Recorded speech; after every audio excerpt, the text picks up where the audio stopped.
kita bersyukur. Mudah-mudahan kita doakan tuan-tuan guru kita sebagai pejuang-pejuang gerakan amal dari tangan kanan atau catatan amal dari tangan kiri. Catatan apa aku berikan cintamu kepadaku wahai Hasan Al-Basri, yang selama ini cintaku hanya kuberikan kepada. Ada Pak ya? Ada yang membawa istri orang? Ada. Ada. Orang saya supir laka bisolah. Perintahkan kan sholat. Artinya Bapak Ibu, hari ini kita melihat pesantren. Iya Bu. Ya Ustaz, dari pesantren mana? Hah?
Bismillahirrahmanirrahim. Assalamualaikum warahmatullahi wabarakatuh. Waalaikumsalam warahmatullahi wabarakatuh. Alhamdulillahi rabbil alamin, wa bihi nasta'in ala umuri dunya waddin. Wassalatu wassalamu ala asrafil anbiya'i wal mursalin wa ala alihi wa sahbihi rasulillahi ajma'in. Qala Allah ta'ala fi kitabihil karim, a'udzu billahi minasy syaithanir rajim. Bismillahirrahmanirrahim. Ya ayyuhalladzina amanu taqullaha haqqa tuqatih wa la tamutunna illa wa antum muslimun. Sadaqallahul azim wa sadaqa rasuluhun nabiyyul karim. Wa nahnu ala dhalika minasy syahidin wasyakirin. Walhamdulillahi rabbil alamin. Yang sama-sama kita muliakan Tuan Guru kita, Koordinator GSSD Kabupaten Rokanhulu, Tuan Guru kita, mursyid-mursyid kita, imam-imam masjid, tokoh agama, tokoh masyarakat, orang-orang tua kita, bapak-bapak dan ibu-ibu jamaah gerakan sholat subuh rahimakumullah. Pertama, kita bersyukur kepada Allah Subhanahu wa ta'ala. Allah masih melimpahkan rahmat dan nikmatnya, terlebih-lebih nikmat iman dan Islam.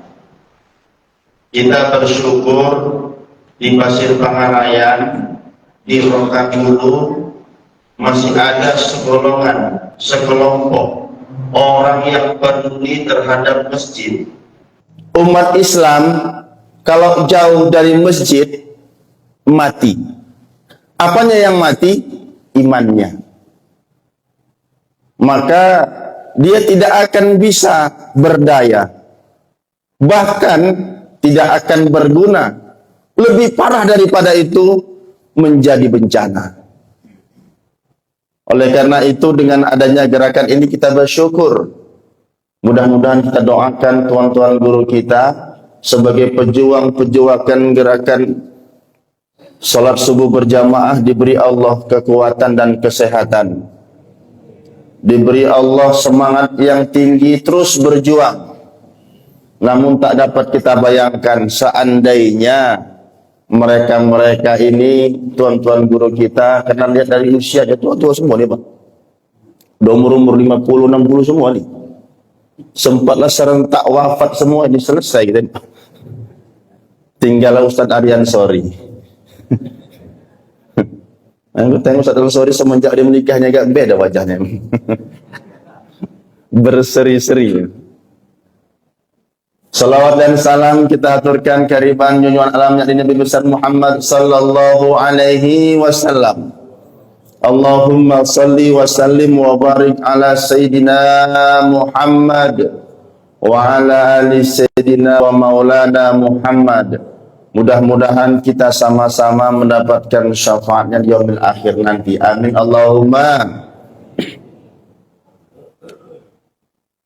Suatu hari Hasan Al-Basri melamar seorang janda.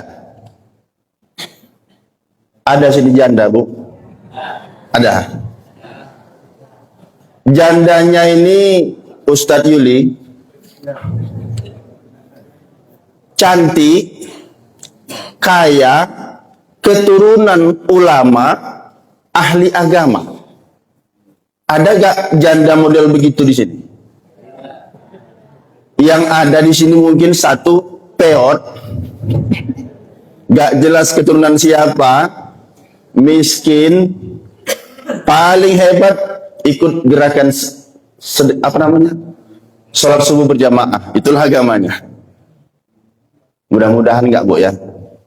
Tapi janda yang mau dilamar oleh Hasan Al-Basri ini, saya ulangi, cantik, kaya, keturunan ulama, ahli agama. Kalau ada kasih tahu saya. Jangan sempat Ustaz Juli tahu. Pasti duluan dia. Siapa namanya? Rabi'ah Al-Adawiyah. Tapi Bapak Ibu, Bu, saya mau tanya, kalau seandainya ibu-ibu ini monot yang jawab janda saja. Kalau misalnya ibu seorang janda, datang ulama besar, ahli agama, kaya, tajir, ngelamar ibu, ditolak nggak? Masalahnya nggak ada yang melamar, siapa yang bertolak? Ini yang datang ulama besar, terkenal, viral, tapi Rabi'ah Al-Adawiyah menolaknya.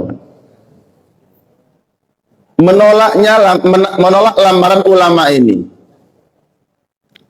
Kita nggak cerita janda di sini, Bu. Cerita pelajaran yang didapatkan di si janda inilah. Namun Hasan Al-Basri karena memang sudah sangat cintanya kepada Rabi'ah Al-Adawiyah, karena beliau melihat sosok wanita yang sempurna di matanya. Bukan cuma sempurna di mata Hasan Al-Basri, mungkin sempurna di mata semua laki-laki. Ya Bu ya. Bapak Ibu yang saya muliakan, kata Rabi'ah Al-Adawiyah, Tuan Hasan Al-Basri kalau memang betul-betul serius mau jadikan saya sebagai seorang istri, saya siap. Tapi penuhi dulu 4 syarat ini. Kata Hasan Al-Basri, jangankan 4, 10 ku turutin. Laki-laki kok ditantang ya Pak ya. Apa yang 4 itu? Jawab saja 4 pertanyaan ini. Kalau bisa kau jawab, insya Allah aku siap menjadi imam, menjadi makmummu, menjadi istrimu. Apa yang 4 ini? Kata Rabi'ah Al-Adawiyah, Tuan Hasan Al-Basri, kita semua ini pasti akan mati.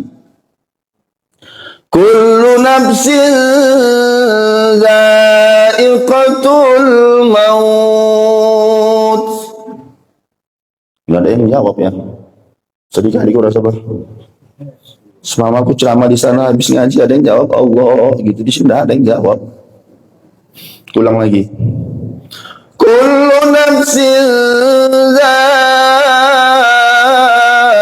za'iqatul maut.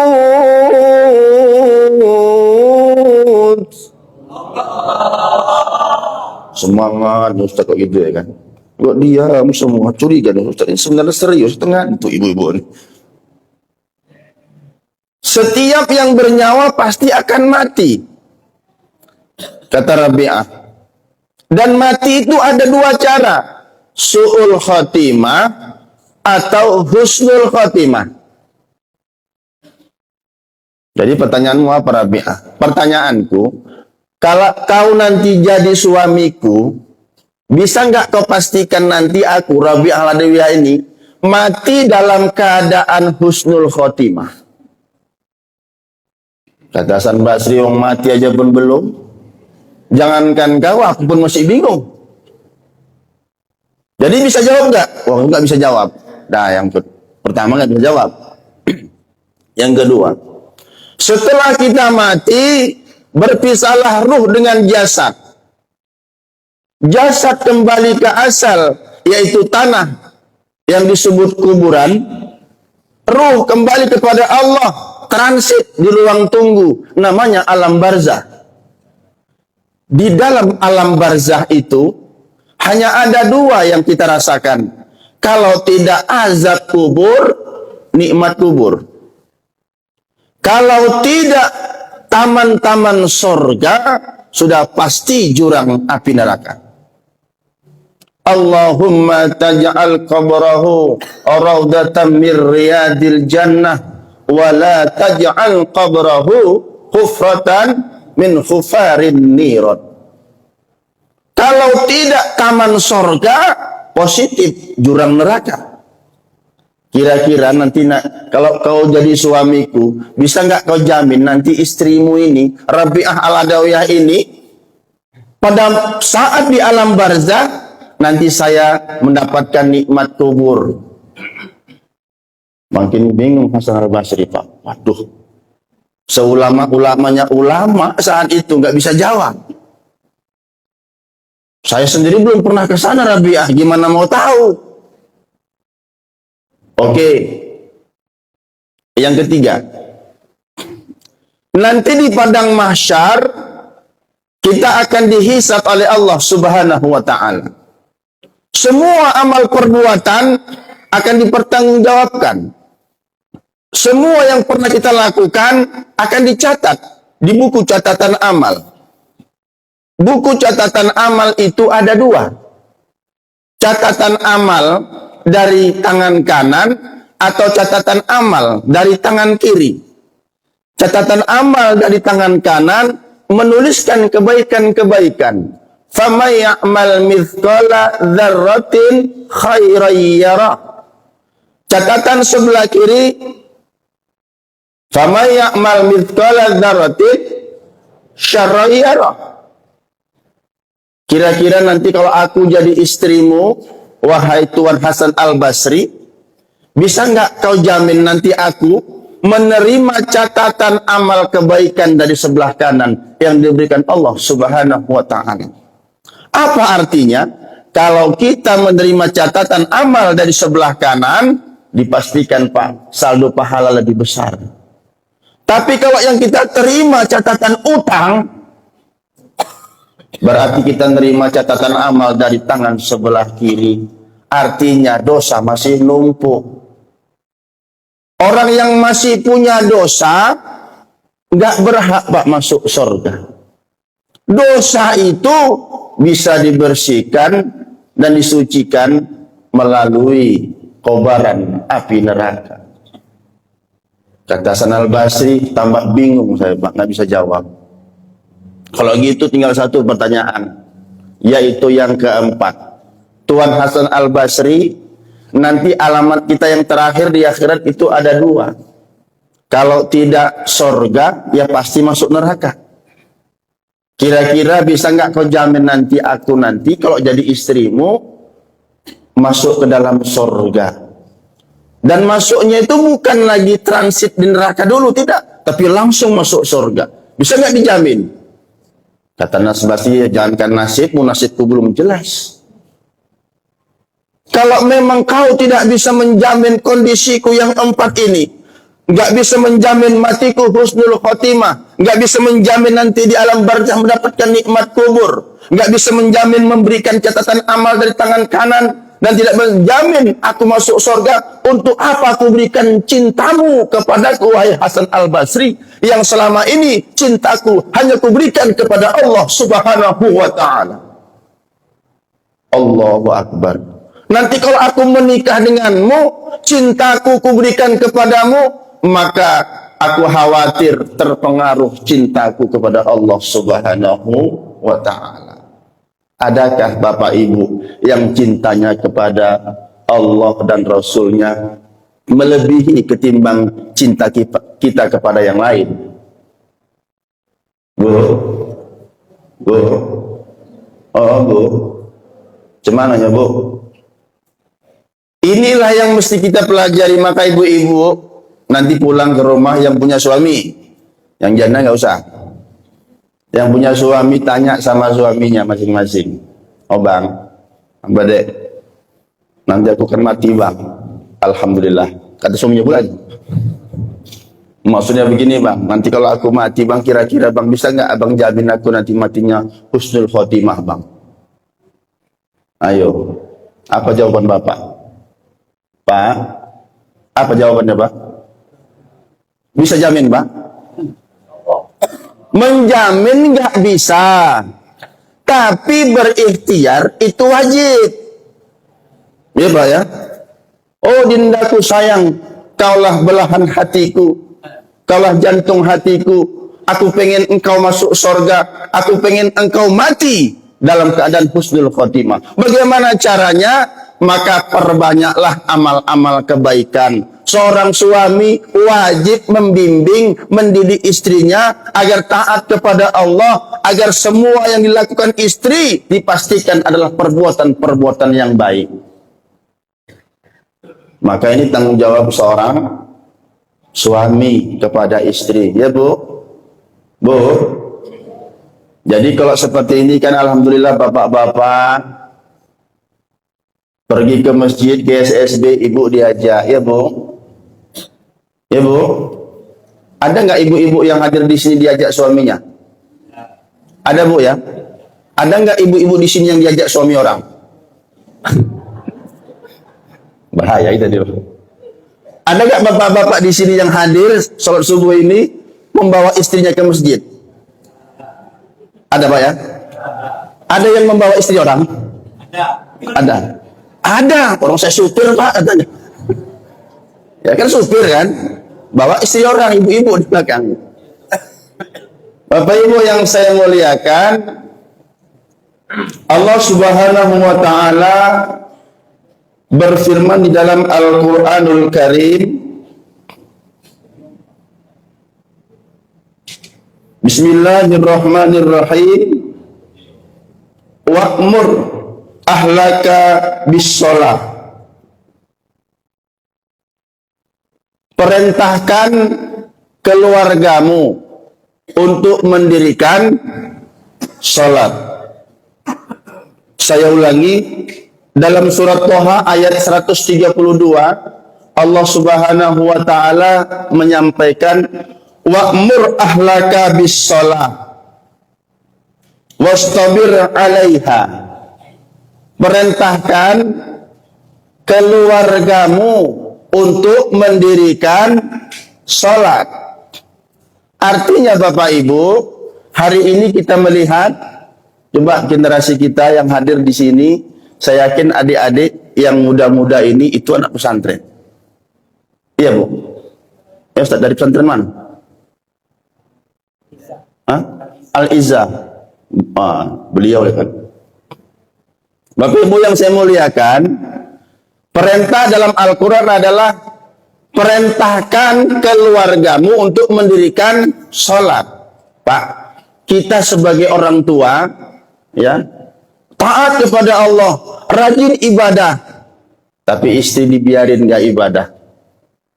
Masa bodoh sama istri. Anak dibiarin gak sholat, masa bodoh sama anak. Keluarga di rumah dibiarin, terhalang kita Pak untuk masuk surga. Makanya kita bergembira hari ini bapak-bapak banyak di masjid, alhamdulillah. Tapi kalau melihat ini generasi mudanya pada kemana semua ini, ya kan? Ustaz Ansori kita lihat di masjid, nggak seberapa. Padahal hari ini lebih banyak. Kemungkinan besar kita belum mengajak keluarga kita, ya Pak ya. Maka Allah Subhanahu wa Ta'ala perintahkan, kalau kita ke masjid, ajak anak. Ribut Ustadz, memang anak kerjanya ribut. Itu wajar dan biasa, lumrah. Yang nggak lumrah kalau bapak-bapaknya ngikut ribut di masjid. Ya Pak. Yang nggak lumrah kalau ibu-ibu ke masjid ikut ribut. Ya kan? Karena sering saya juga sholat itu, udah angkat takbir, Allahu Akbar, ibu-ibu rame nih Pak. Di belakang masih kedengaran membahas harga bawang. Enggak di masjid sini, masjid sana. Ada itu. Itu enggak lumrah. Kalau anak-anak yang ribut, memang itu dunianya. Tapi saya dulu pernah pengalaman di Medan, bagaimana caranya agar anak-anak enggak ribut. Alhamdulillah dapat saya Pak. Saya kumpulin anak-anak, saya suruh baris, saya bilang, bagi yang bisa sholatnya diam, saya kasih masa itu Pak 2.000 rupiah. Udah besar itu. Tahun berapa Ustaz? Tahun 2007. 2006, 2007. Saya kasih 2.000 rupiah. Tahun itu. Tapi siapa yang nanti ribut, saya hukum. Kalian mau pilih dapat uang 2.000, jajan 2.000 atau hukuman? Oh dia bilang, mau pengen duit Ustaz. Oh, cocok nih. 50 orang anak-anak itu Pak, kecil-kecil. Gitu masuk masjid, ada yang ribut. Bahkan semua jadi polisi. Siapa kawannya ribut, buru-buru ngadu. Karena saya kasih, siapa yang ngasih tahu kawannya ribut, dapat 2.000. Terakhir jadi polisi semua Pak. Alhamdulillah, apa yang terjadi Bapak Ibu yang saya muliakan, maka jamaah anak-anak itu nggak ada yang ribut, diam semua. Alhamdulillah. Baru saya kasih lagi. Orang itu kalau habis maghrib pulang pure. Saya bilang, siapa yang bisa sholat maghrib sampai isya nggak pulang, ikut ngaji, kasih 5.000. Wah, semua pada ngaji. Biasanya anak-anak kota itu habis maghrib, berkeliaran di mana-mana. Pertanyaannya, Ustadz, uangnya dari mana? Saya cari Pak. Saya minta dari donatur. Alhamdulillah, melihat perubahan dan perkembangan itu, terakhir saya repot Pak. Nggak repot ngurusin anak, repot ngurusin duit donatur pada ditip semua. Jujur Pak. Saya butuh 5 juta Ustaz, dikasih 10 juta. Keren nggak itu? Saya mikir, seandainya kita buat ini, konsep ini nggak untuk anak-anak, untuk orang tua. Ya Pak ya, kita buat untuk orang tua. Bu, ibu jangan ketawa, ini nggak lelucon. Udah kejadian itu di masjid Jogokarian Jogja. Jadi kalau hari ini Ustadz Yuli sebagai koordinator GSSB hanya mampu memberikan lontong setiap habis GSSB. Coba kita coba Ustadz, nanti kita bahas gimana caranya. Mulai bulan depan atau tahun 2026 sekurang-kurangnya, setiap jamaah ibu-ibu yang GSSB dapat sembako. Seneng nggak? Seneng nggak Bu? Kira-kira menurut ibu yang datang hanya sebegini atau bakal tambah? Tambah Pak. Ternyata Masjid Jogokarian itu juga gitu konsepnya Pak. Siapa yang ikut pengajian, saya teringat ada masjid di Kalimantan, namanya Masjid Ismuhu Yahya. Masjid itu didirikan tepat di tengah-tengah pesawahan Pak. Radius 100 meter itu nggak ada rumah. Bayangkan radius 100 meter nggak ada rumah, tapi sholat subuhnya Pak Gun itu sama dengan sholat Jumatnya. Allahu Akbar. Dan yang azan, yang imam, yang qomat beserta makmum itu nggak golongan manula, manusia lanjut usia, tapi golongan remaja Pak. Maka tadi saya mohon maaf, begitu saya masuk azan, lagi sholat tadi kan azan, yang azan dipastikan umurnya 60 tahun, makanya napasnya nggak panjang. Allahu Akbar, Allahu Akbar, Allahu Akbar, Allahu Akbar. Itu tak ada lagi yang lebih mudah. Mana Ustaz Ansori kupikir belum datang dia. Ya kan? Mau saya yang ajan nanti pikir ngambil job ajan, ya kan? Cobalah yang muda-muda yang ajan. Allahu Akbar, Allahu Akbar, Allahu Akbar,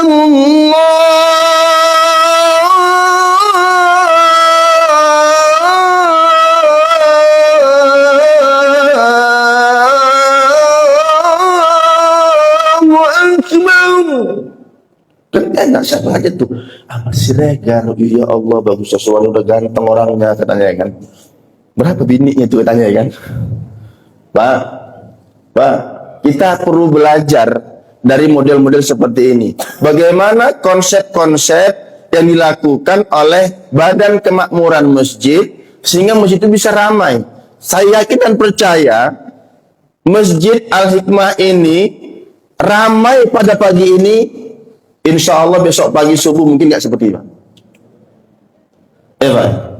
Ustaz, berapa Ustaz? Setengah. So kami nyebutnya. Sukunya satu orang. Sekarang kita berpikir Ustaz, bagaimana caranya agar masjid-masjid kita di Pasir Pangareng ini, di kota-kota terutama di pinggir jalan besar ini, jamaahnya seperti ini terus setiap pagi. Besok GSSP udah nggak muat lagi nih Pak. Ya Pak ya. Itu yang harus bagaimana kita cara memikirkannya. Ternyata kita perlu belajar. Coba kalau setiap jamaah yang datang limpul. Ya Pak. Setiap jamaah yang datang 50. Kira-kira rame nggak Bu? Penuh nggak masjidnya? Penuh. Saya yakin penuh Pak. Saya mulai terapkan ini. Saya kebetulan dirikan masjid di pondok pesantren agak jauh dari perkotaan, memang di tengah kampung. Tapi insya Allah akan saya coba pelan-pelan. Kalau pikir gini Pak, Ustadz dari mana duitnya itu? Sekarang berapa kas Ustadz? Berapa kas kita sekarang? Kas masjid? 150? Banyak Bu ya. Bu, sini mohon maaf Ustadz, jangan tersinggung. Saya pernah belajar, saya juga pernah tersinggung. Tapi saya lama-lama berpikir, ya pula. Jadi begini konsepnya. Membelanjakan harta di jalan Allah itu, kata Allah, ibarat menanam satu benih. Benih itu tumbuh jadi satu pohon. Pohon itu bercabang dan beranting, menumbuhkan bunga, buah, dan benih kembali. Betul? Kalau itu ditanam benihnya. Yang kedua, kalau nanamnya di tempat yang tepat. Yang ketiga, kalau itu dirawat dan disiram. Kalau itu dipupuk. Tapi kalau enggak dirawat, enggak dipupuk, apalagi nanam tempat yang salah, pertanyaannya, tumbuhkah itu benih? Mohon maaf. Harapan orang yang berimpak, berwakaf, berimpak, bersedekah di masjid ini, harapannya adalah untuk mendapatkan amal. Betul Pak? Amal jariah, betul? Kalau itu sudah dimanfaatkan kepada yang berhak menerimanya. Kalau belum, kira-kira tumbuh nggak? Ibarat dikasih benih, tapi disimpan di toples, tumbuh Pak. Duitnya masuk kota impak, tapi disimpan di bank, tumbuh Pak. Mohon maaf. Pertama saya Pak tersinggung Pak dengan ini, tapi lama-lama saya pikir iya juga. Maka wajar kalau jodoh kalian itu setiap bulannya itu 0 rupiah. Saldonya, kemana duitnya? Maka ternyata cara memakmurkan masjid, mendatangkan jamaah, jangan semata-mata uang itu hanya untuk pembangunan dan pembangunan fisik masjid saja. Tapi membangun jiwa-jiwa orang yang berada di masjid. Untuk apa Ustaz? Coba lihat di sekeliling masjid, ada nggak warga kita yang terjerat utang riba pinjol? Banyak Ustadz, nggak apa-apa, keluarkan uang masjid untuk membayar itu, biar mereka lepas dari pinjol. Kedua, ada nggak di sekeliling masjid itu orang yang sakit, jenguk dan obati menggunakan uang masjid? Ketiga, ada nggak anak-anak yatim piatu miskin yang putus sekolah atau tidak berani dianya mendaftar di pondok pesantren karena biaya mahal? Daftarkan di pondok pesantren, terutama pondok pesantren tahfiz, biayai dari uang masjid. Ada nggak masjid membuat beasiswa bagi anak-anak sekitar yang berprestasi? Berikan prestasi itu, berikan biaya itu. Ada nggak uang masjid pernah digunakan untuk membantu masyarakat sekitar masjid untuk modal usaha? Ternyata itu konsepnya, Pak. Waduh Ustaz, kalau gitu habis uang masjid. Memang uang masjid itu dihabiskan, Pak, nggak untuk disimpan. Kalau uang disimpan di bank, nanti yang pakai Lim Siliong. Berarti umat Islam ini nyimpan uang di bank tadi itu terkumpul sampai ke BI berapa triliun, itu uang masjid, kalau dikumpul berapa triliun uang masjid. Yang pakai siapa? Kalau orang-orang kecil, payah minjam yang nggak ada agunan. Siapa yang minjam? Mereka-mereka yang kaya konglomerat untuk usaha-usaha mereka. Berarti betapa besar peran umat Islam dari masjid untuk membantu usaha orang-orang kaya. Sementara orang miskin tetap menjadi orang miskin dan teraniaya. Siapa yang membuat mereka itu kaya? Kita orang-orang masjid. Menurut saya ini salah konsep. Oh Ustadz, nanti habis uang masjid Ustadz, bagaimana ke depan Ustadz? Saya pengalaman, Pak. Demi Allah saya pengalaman, Ustadz, saya mengingat kemarin. Mulai tahun ini di pondok pesantren saya beranikan diri untuk menggratiskan sistem pendidikan, biaya pendidikan 100% gratis. Sekarang santri saya di 50 orang. Ibu, bapak bayangkan bagaimana cara saya ngasih makan anak ini 50 orang, Bu. Setiap hari. Bajunya, spring bednya, tempat tidur gratis. Siang dia nih happy naik. Dari mana uang itu, Ustaz? Tapi ternyata saya coba, begitu saya coba, ya Allah, saya pengen berniat, ya Allah, mengerjakan, bantu aku ya Allah. Intan surullaha yansurkum. Allahu Akbar. Justru gara-gara digratiskan, yang selama ini guru gajian kalau dana bos cair, sekarang guru gajian selain dana bos cair gajian, tiap bulan bisa gajian. Alhamdulillah. Makan biasanya cuma kangkung tempe, sekarang setiap hari sudah ada lauknya, ikannya. Yang selama ini nggak ada seragamnya, sekarang sudah ada seragamnya. Selama ini tidurnya di masjid pakai alas karpet, sekarang sudah ada spring bednya. Alhamdulillah. Ternyata Pak, kalau kita betul-betul yakin kepada Allah, insya Allah konsep pengalaman pertama saya waktu di Medan dulu mengumpulkan uang itu, ternyata Pak berlomba-lomba orang untuk memberikan uang itu ke masjid, dibelanjakan ke jalan Allah. Maka oleh karena itu saya menitip pesan kepada kita semua dalam rangka untuk mensukseskan maksud dan tujuan gerakan sholat subuh berjamaah ke depan. Kita pengen Pak, gerakan ini kita wariskan.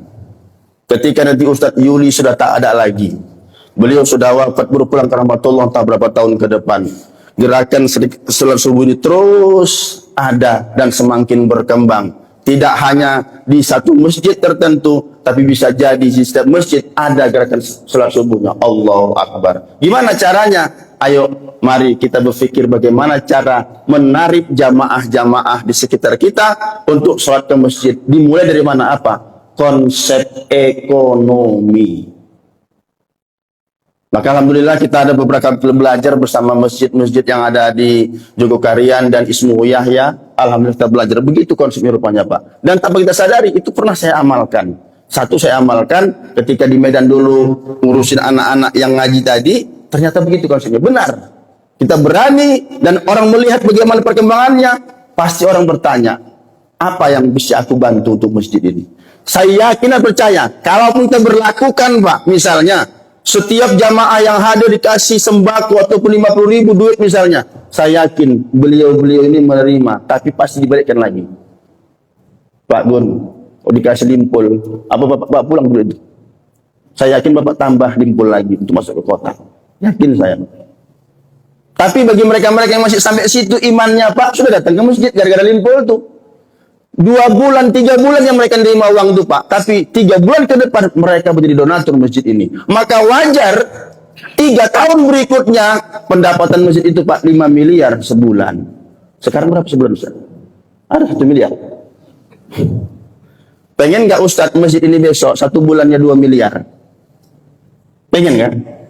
Dengan 2 miliar itu banyak bisa kita bantu. Itulah konsep perkemahan umat. Sehingga yang hadir besok di sini bukan cuma yang tua-tua saja Pak. 24 jam hidupkan masjid ini. Oh nanti hilanglah AC Ustaz, speaker. Gampang. Buat satpam 2 orang sini, gaji. Udah berarti kita sudah membuka lapangan kerja. Ya Pak ya. Digaji sini satpam 2 orang untuk menjaga masjid khusus. Digaji dia berapa sebulan uang dari masjid. Berarti masjid sudah berfungsi 24 jam. Siapa saja boleh sholat di sini. Berkahnya luar biasa. Saya bercita-cita Bu, seandainya Allah kasih rezeki saya, pengen juga saya buat masjid di pinggir jalan besar Tahkapan, wallahu a'lam bishawab. Intinya inilah konsep cara kita untuk bagaimana mengamalkan daripada perintah Allah Subhanahu wa taala melalui wa'mur ahlaka bis-shalah. Perintahkan keluargamu untuk sholat, sehingga dengan demikian dimulai dari diri kita pribadi sendiri, sehingga kita berkembang kepada masyarakat halayak ramai. Insyaallah berkah. Amin Allahumma. Amin Allahumma. Bu, bagaimana Bu seandainya masjid kita setiap pagi seluruh masjid yang ada di Pasir Penganan ini ramai seperti ini? Bahagia Bu?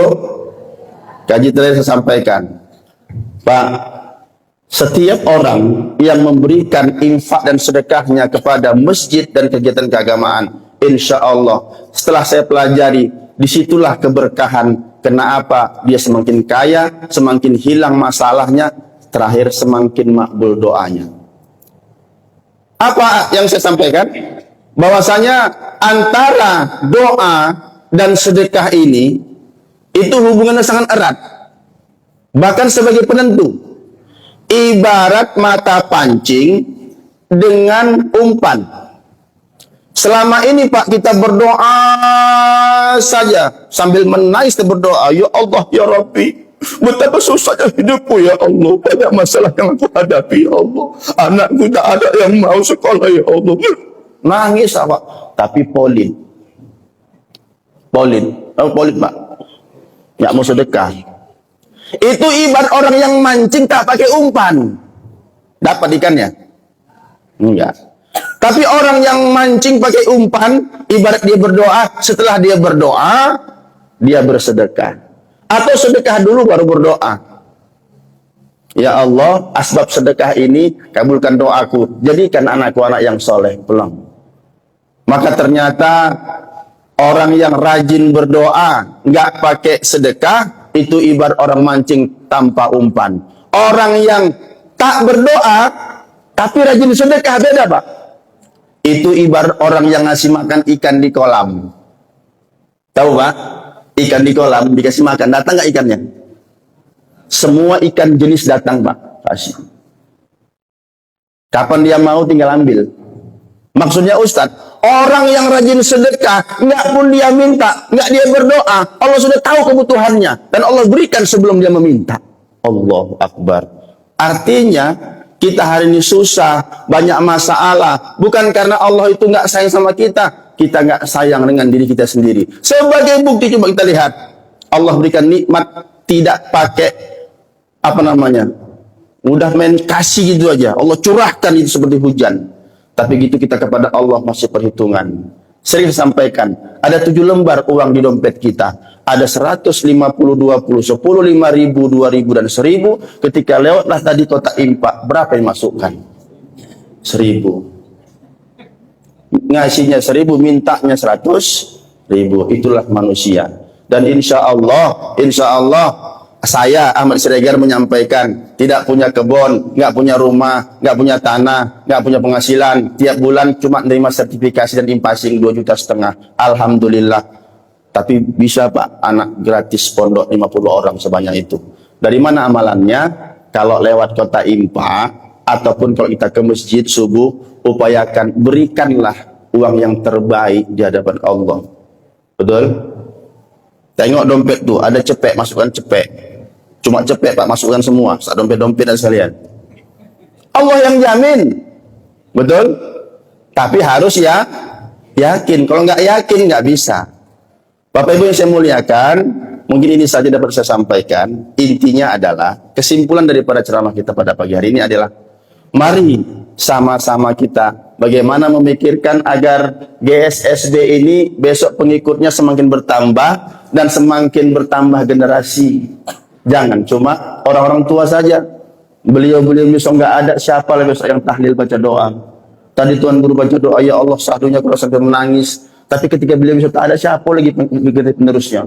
Allahu Akbar. Oleh karena itu, yuk kita mulai dari sekarang. Mudah-mudahan dengan konsep ini ke depan, jamaah masjid, apa namanya Bu? Al-Hikmah, Pasir Putih, sholat subuh setiap subuh sebanyak inilah hendaknya. Amin Allahumma. Amin Allahumma. Nah, saya lupa. Doakan saya Bu, insya Allah kebetulan saya diangkat sebagai manajer Wistren Provinsi Riau. Apa itu Ustadz Wistren? Wistren itu adalah yayasan pengumpulan dana wakaf, zakat, infak dan sodakoh pondok pesantren yang di bawah bimbingan Bank Indonesia. Kebetulan kita di Provinsi Riau. Itu kawan-kawannya Basnas lah itu. Kalau Basnas itu pemerintahnya, kita yang swastanya. Tapi sama-sama bimbingan pemerintah. Dan salah satu yang nanti menjadi target daripada program kita adalah kita kerjasama dengan DMI, akan kita kumpulkan dana sebanyak mungkin, akan kita berikan pembinaan kepada seluruh masjid yang ada di Rokan Hulu ini, dan saya pengen sampaikan semalam kepada Bapak Kabid Pontren, insya Allah Rokan Hulu akan dijadikan pilot project untuk keberhasilan Wistren di Provinsi Riau. Amin Allahumma. Apa target ujungnya? Kalau insya Allah masjid berdaya semua Pak, melalui kerjasama Wistren dan DMI, insya Allah, saya yakin percaya, mungkin nggak lama setahun ke depan, jamaah setiap subuh di masjid, setiap masjid ramainya sama seperti ini. Amin Allahumma. Burung irian, burung cendrawasih. Cukup sekian dan terima kasih. Burung betet, burung ruak-ruak, burung balam, burung garuda. Itulah nama-nama burung yang ada di Indonesia. Akhirnya ini diploma assalamat. Wassalamualaikum warahmatullahi wabarakatuh. خير الخلق كلهم مولاي صل وسلم دائما ابدا على حبيبك خير الخلق كلهم مولاي صل وسلم دائما ابدا على حبيبك خير الخلق كلهم مولاي دائما أبدا على حبيبك خير الخلق